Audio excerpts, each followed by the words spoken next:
Mihlalim Damase has issued a statement regarding a stalker, and it reads as follows. I am issuing this statement as a matter of safety and self-preservation. I am deeply concerned for my life and for the well-being of my family. Should anything happen to me, it is important that the truth is known. For several months, I have been subjected to ongoing harassment, threats, and intimidation by a man named Michael Bridges, also known as Mike. After I rejected his advances, his behavior escalated into something obsessive and frightening. I have personally witnessed him following me. He has appeared at my workplace without reason and shown up in spaces where I am parked or seated as though monitoring my movements. My privacy has been repeatedly violated. Members of my family have been approached in public, and people have been paid to follow me and take photographs of me without my consent. At the same time, false and damaging stories about my life have been circulating through blogs and online platforms. Some media publications repeated these allegations without verification. This has caused significant reputational harm and has further endangered my safety by presenting fiction as fact. I am currently engaging with the law enforcement and taking the necessary legal steps to protect myself. I am speaking publicly not for attention and not for sympathy, but because my silence has been unsafe. It is important that it is known that these concerns have been raised and that this behavior has been ongoing. As a person with influence, I understand scrutiny. Influence, however, does not equal consent. A woman does not owe access to her life, her body, or her time because she was pursued. Rejection is not provocation. Silence has cost me my space. Speaking now is an act of self-preservation. We will need to come to a point where men understand that courting a woman does not entitle them to you or your body. No means no. So, guys, well, that was the statement, and I would first like to say that I am praying for her safety.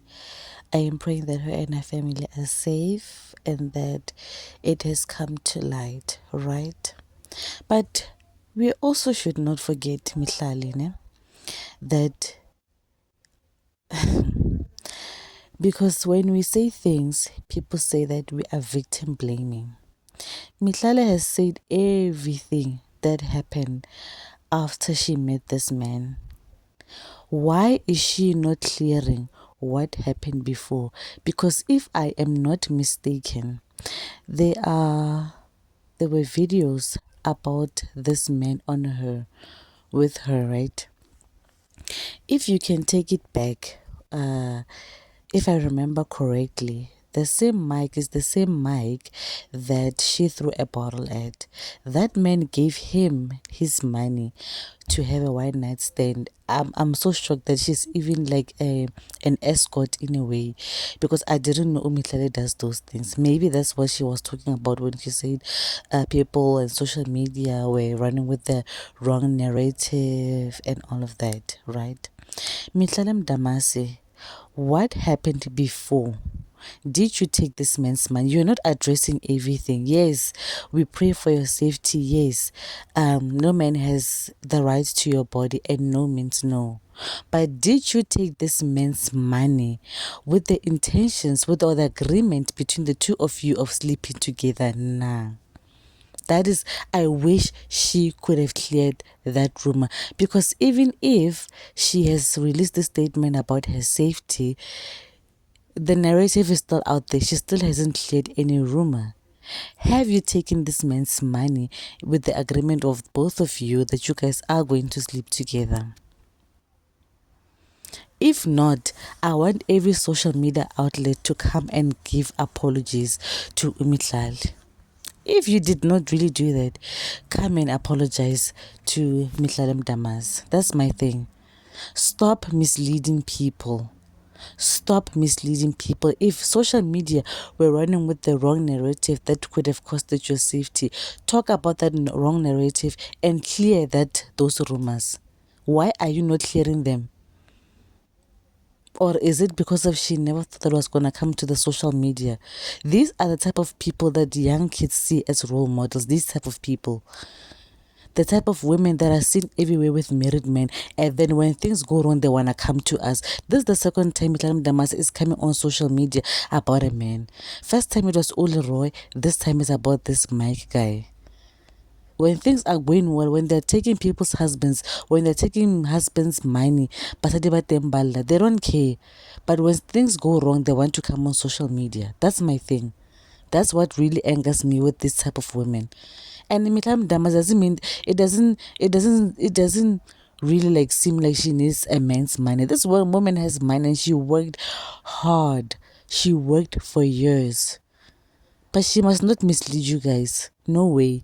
We are not gonna take that. What really happens? So that when we support you, Mitlali, we support you with full fact and full information.